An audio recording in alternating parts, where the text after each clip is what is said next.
बच्चों, कैसे हो आप सब? Hope all of you are fine. आज हम करते हैं बच्चे चैप्टर 6 की मोस्ट इम्पॉर्टेंट थ्योरम 6.1। देखिए क्या है। If a line is drawn parallel to one side of a triangle to intersect the other two sides in distinct points. वो कह रहे हैं एक लाइन जो है वो ड्रॉ की गई है इस तरीके से कि वो पैरेलल है एक साइड की। जैसे आपको बच्चे दिख रहा है ABC एक ट्रायंगल है, इसमें DE ये एक साइड है जो कि BC के पैरेलल है। ABC ट्रायंगल में BC के ये पैरेलल दिख रही है आपको। आगे वो कह रहे हैं intersect other two side in distinct points. जो दो साइड्स हैं उस पर वो इन पॉइंट्स पे इंटरसेक्ट कर रही है। The other two sides are divided in the same ratio. तो आपको प्रूव करना है बच्चे कि ये जो दो साइड्स हैं इसको इन पॉइंट्स ने जब डिवाइड किया है तो वो सेम रेशो में डिवाइड किया है। मतलब जैसे AD अपॉन में DB, AE अपॉन में EC, ये हमें बच्चे प्रूव करना है। तो देखिए कैसे करते हैं। चैप्टर 6 थ्योरम है 6.1। बच्चे वेरी वेरी इंपॉर्टेंट थ्योरम है।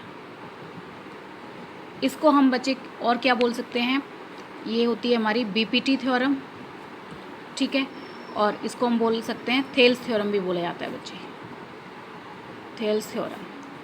तो आपको जिस भी तरीके से समझना हो आप समझ लीजिए, जो भी आपको इजी लगता हो। इसको इसके ये सब नाम है और क्वेश्चंस मैंने आपको पढ़ ही दिया है किस तरीके से ये आएगा। तो देखिए अब इसमें सबसे पहले हम इसकी फिगर ड्रॉ करते हैं बच्चे।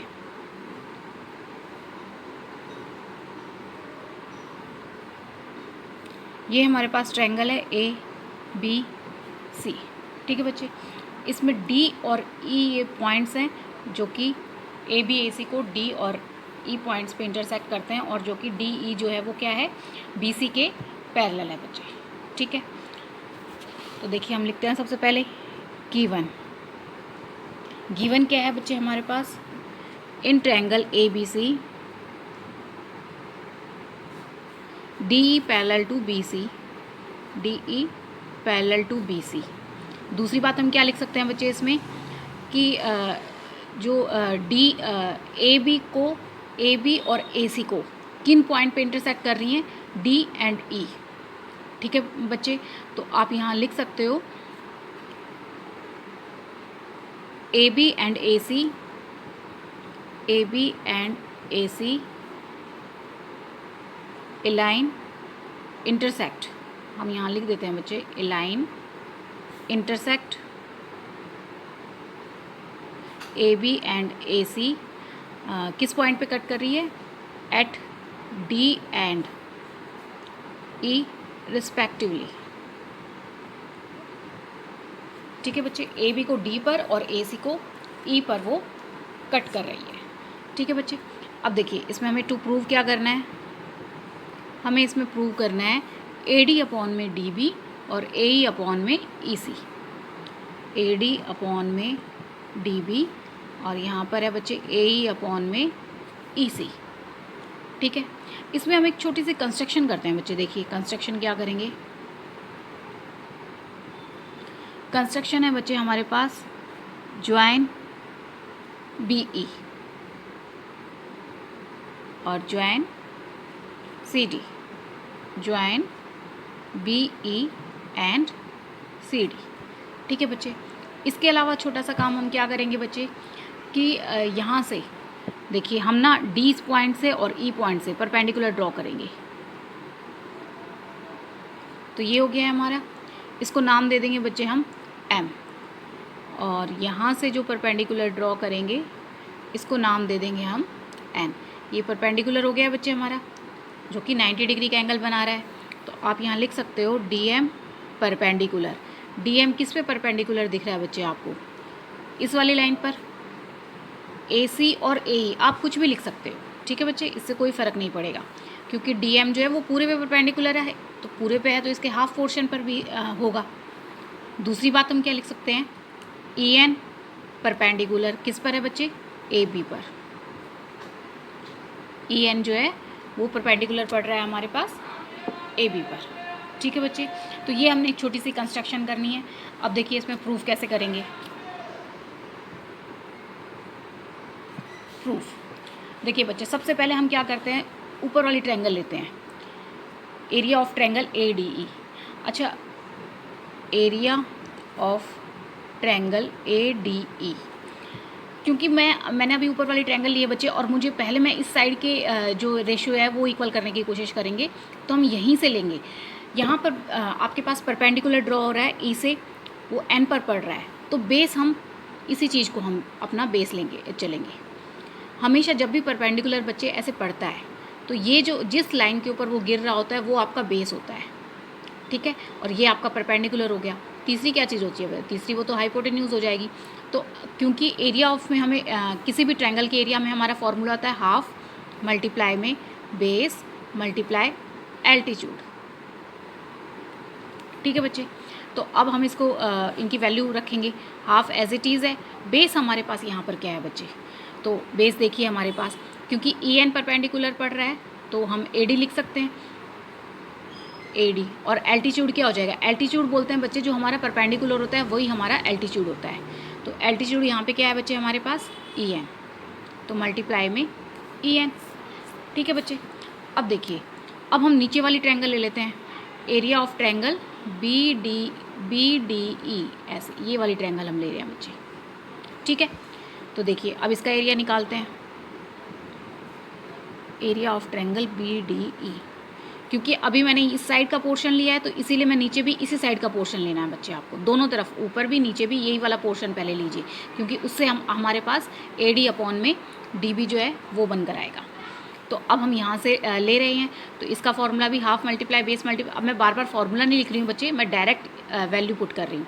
तो हाफ, इसमें आपके पास बेस क्या हो जाएगा, बेस हमारे पास BD है, क्योंकि हमें हमारा जो है पहले भी E से हमने परपेंडिकुलर डाला था, सेम परपेंडिकुलर डालेंगे ताकि ये जो चीज़ें आपस में कैंसिल आउट हो सके।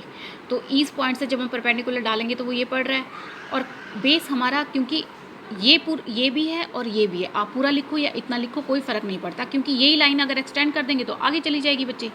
तो इसीलिए हम यहाँ पे लिख सकते हैं हाफ मल्टीप्लाई बेस, हम यहाँ पर पूरा ना लिखकर सिर्फ DB लिखेंगे, लिख आप पूरा भी सकते हो बच्चे, लेकिन हमें यहाँ पे क्या चाहिए, नीचे DB चाहिए, इसीलिए हम यहाँ पर DB लिखेंगे। तो DB मल्टीप्लाई में परपेंडिकुलर यानी एल्टीट्यूड हमारे पास EN है। देखिए दोनों का एरिया हमने निकाल दिया है, अब दोनों के एरिया की रेशियो निकाल लेते हैं बच्चे हम। जब एरिया निकल जाता है, अब हमने यहाँ पर इस वाली सिर्फ एक साइड के सिचुएशन के लिए हमें क्या करना है, सिर्फ यूँ की यूँ आप ये वैल्यूज़ उतार के आपको रख देनी है, यानी area of triangle ADE upon में एरिया ऑफ ट्रायंगल BDE, ठीक है बच्चे। इनकी वैल्यूज़ हम लिख देते हैं हाफ मल्टीप्लाई में AD मल्टीप्लाई में EN, यहाँ पे नीचे देख लीजिए हाफ मल्टीप्लाई में DB मल्टीप्लाई में EN से EN कैंसिल आउट है, हाफ से हाफ कैंसिल आउट है, ठीक है बच्चे। अब आपके पास क्या बच गया है, AD अपॉन में DB, हमारे पास ये बच के आ गया है बच्चे। अब देखिए, अब हम क्या करते हैं, इसको हम नाम दे देते हैं बच्चे फर्स्ट। अब हम दोबारा लेते हैं, तो अब हम क्या करेंगे, क्योंकि हमारा फर्स्ट पोर्शन ये इस साइड वाला पोर्शन तो हो गया है, ये दिख रहा है बच्चे, ये वाला पोर्शन तो हमारा हो गया है AD अपॉन में DB। अब हमें क्या चाहिए, AE अपॉन में EC। अब जब हमें ये चाहिए तो हम क्या करेंगे, अब इस साइड का एरिया इक्वल करने के लिए हम क्या करेंगे, वापस से पहले ट्रायंगल ADE, इसका एरिया निकालते हैं, फिर हम लेंगे ट्रायंगल CED का, ठीक है बच्चे।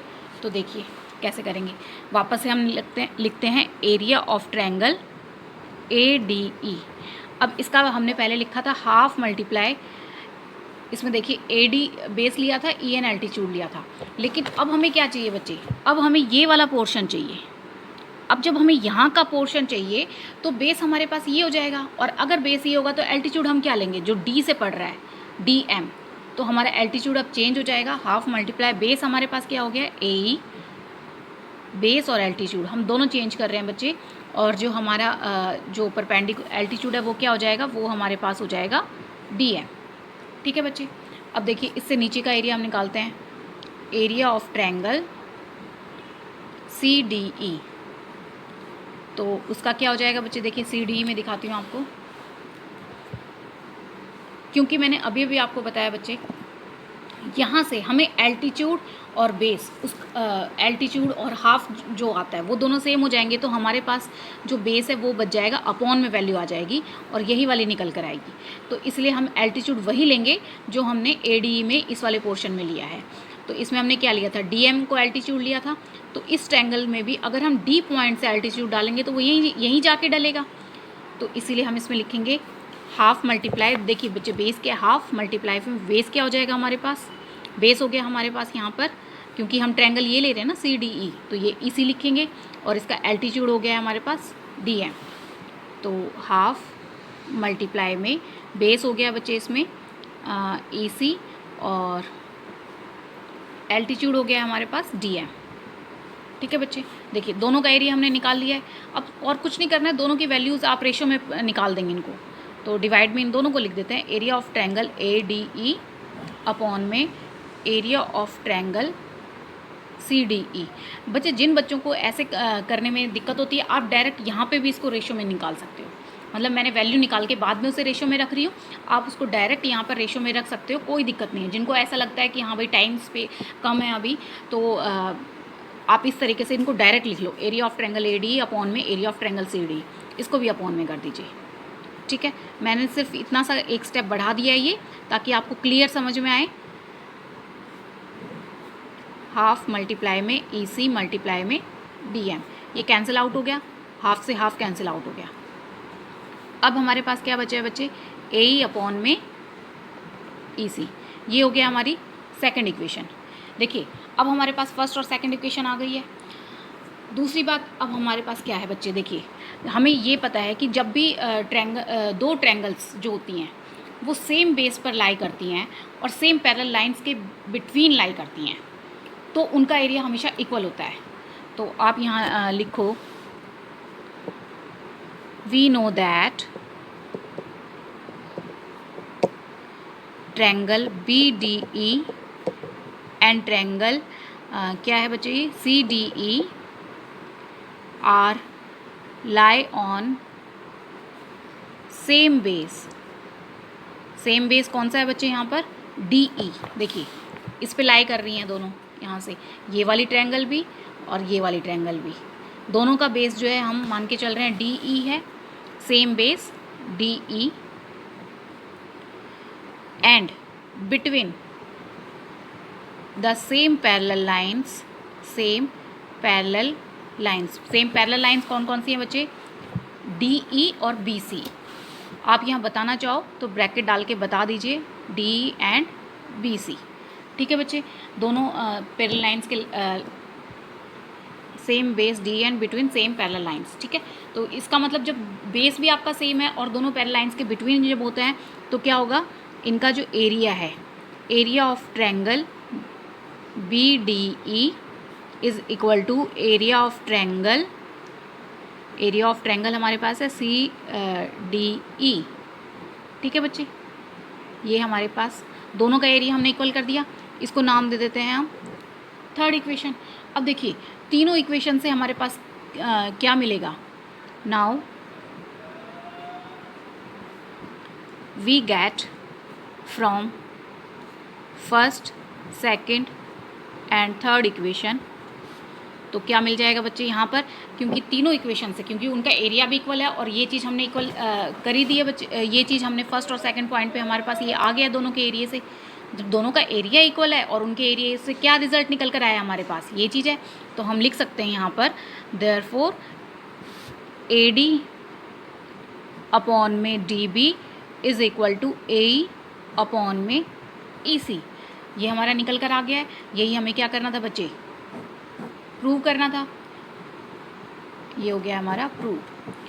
अगर आपको मेरी वीडियो पसंद आई हो तो इसे लाइक करें, शेयर करें, सब्सक्राइब करें और बेल आइकन प्रेस करना ना भूलें। आपकी कोई भी क्वेरी हो तो आप कमेंट बॉक्स में जाके बच्चे कमेंट कर सकते हैं। Thank you for watching my video.